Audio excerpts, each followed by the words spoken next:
Mesdames, Messieurs, bonjour et bienvenue dans cette édition de ONU News, le programme hebdomadaire de l'unité vidéo de la MONUSCO. Au sommaire aujourd'hui, la campagne de vaccination organisée à Kinshasa par le programme élargi de vaccination en collaboration avec ses partenaires traditionnels dont l'UNICEF. Nous allons vous proposer un reportage à cet effet dans cette édition.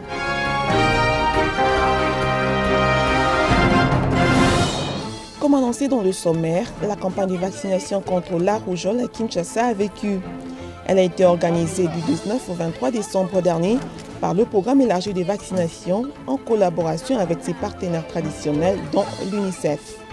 Cette campagne visait les enfants de 6 mois à 5 ans avant d'être élargie et devant les réalités contraignantes du terrain aux enfants de 14 ans. Toutefois, les vaccinateurs n'ont pas eu la tâche facile. Ils ont rencontré plusieurs difficultés, parmi lesquelles la réticence de certains parents d'accepter l'administration intraveineuse du vaccin pour leurs enfants. L'absence des parents sur le lieu de vaccination pour accompagner leurs enfants a aussi constitué un obstacle et surtout le refus de la piqûre du vaccin par des enfants en âge de scolarisation. Dans certaines écoles, les vaccinateurs étaient même obligés de recourir à une sensibilisation sommaire pour souligner le bienfait de ce vaccin. Toutefois, si nous sommes arrivés à cette riposte, c'est puisque notre zone de santé a été parmi les zones de santé qui ont notifié les cas de rougeole effective. C'est comme ça que nous étions sélectionnés sur les 37 zones de santé de Kinshasa. Nous sommes parmi les 10 qui ont été retenus comme zones de santé riposte pour la campagne contre la rougeole.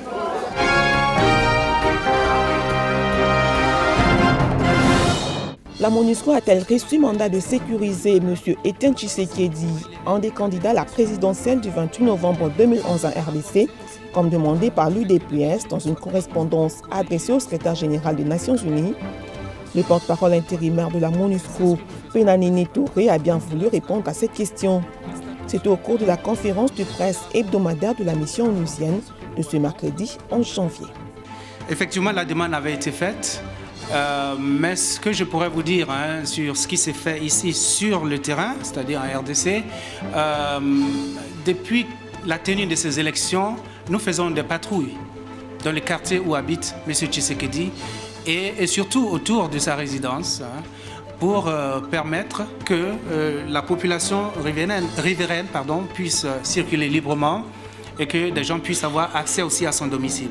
Voilà. Ça, je peux vous le dire, cela se fait au quotidien. Nos policiers le font, nos militaires aussi sont impliqués dans cela. Donc cette protection, pour ainsi dire, pour l'appeler entre guillemets protection, elle se fait déjà.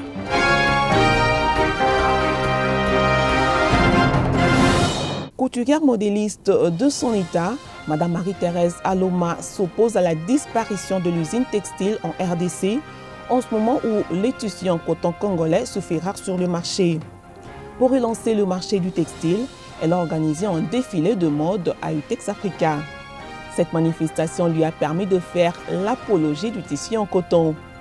Pour convaincre ses invités, tous ces mannequins, hommes comme femmes, étaient habillés en tenue de coton confectionnée par elle-même.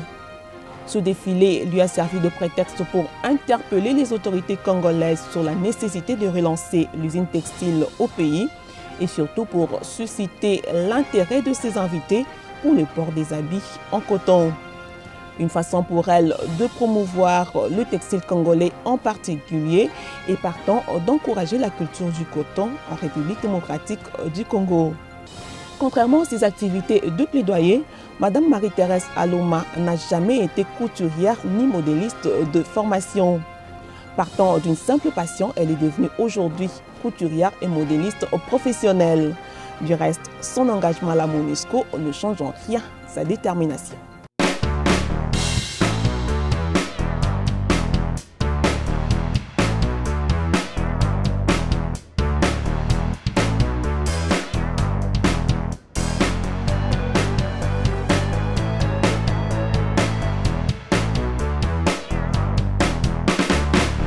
Ce sont des modèles qui sont purement créés par moi-même. J'ai commencé à faire la couture à l'âge de 7 ans, donc j'ai toujours été dans les tissus et j'ai toujours aimé rêver. Parfois je rêve d'un modèle et le lendemain je le réalise.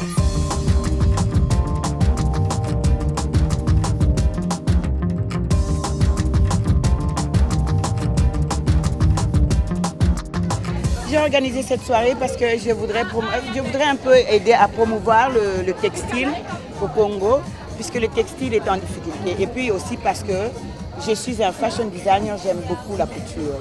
Je voulais faire voir le côté vraiment belle du Congo, la culture qui est vraiment comment on dit, créative. Comme vous avez vu, Mama Aloma a fait avec les fabriques, c'est vraiment les couleurs vivantes, avec les filles qui étaient vraiment très belles. En fait, j'ai toujours aimé faire le mannequinat, mais bon, malheureusement, le parcours de la vie ne m'a pas vraiment permis de faire le professionnalisme dans ce domaine-là. Mais lorsque l'occasion s'est présentée, je me suis dit, bon voilà, il faut un peu tenter. Alors, je me suis retrouvé dans cela et j'ai aimé. Je pense que franchement, si une autre occasion se présentait encore, je ne manquerais pas de pouvoir encore me représenter.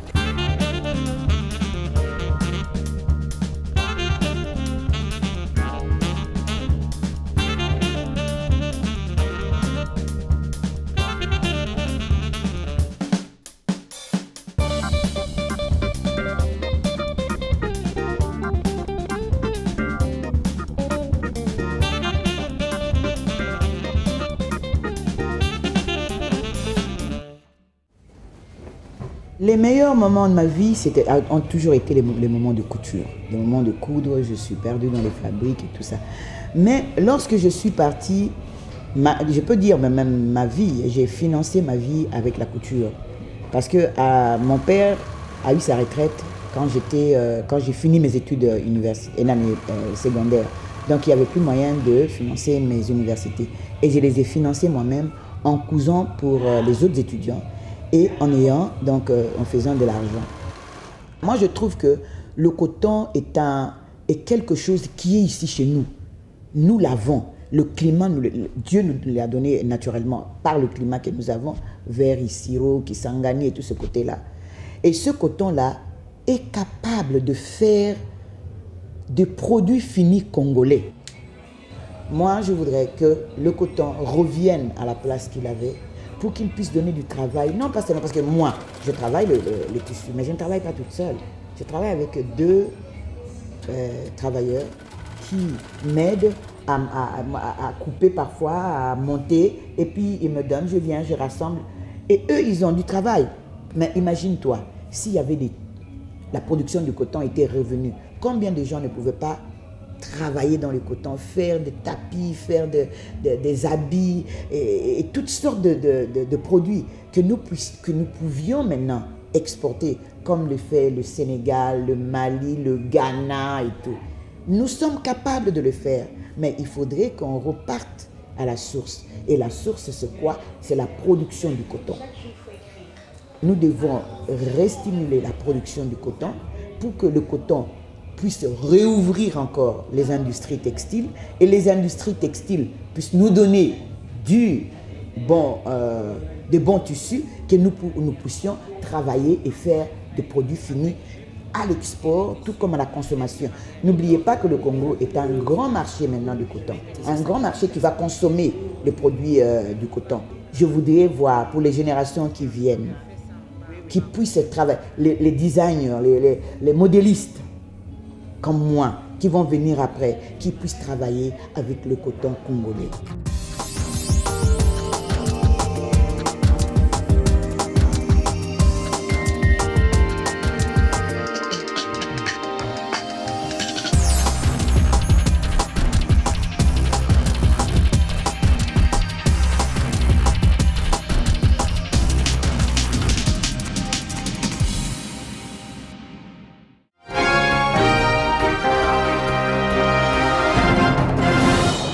Aujourd'hui, au-delà de sa carrière de couturière modéliste, Madame Marie-Thérèse Aloma encourage la culture du coton en RDC, une activité indispensable pour relancer l'usine textile congolaise, créer des emplois et surtout un grand marché de consommation du textile au Congo-Kinshasa.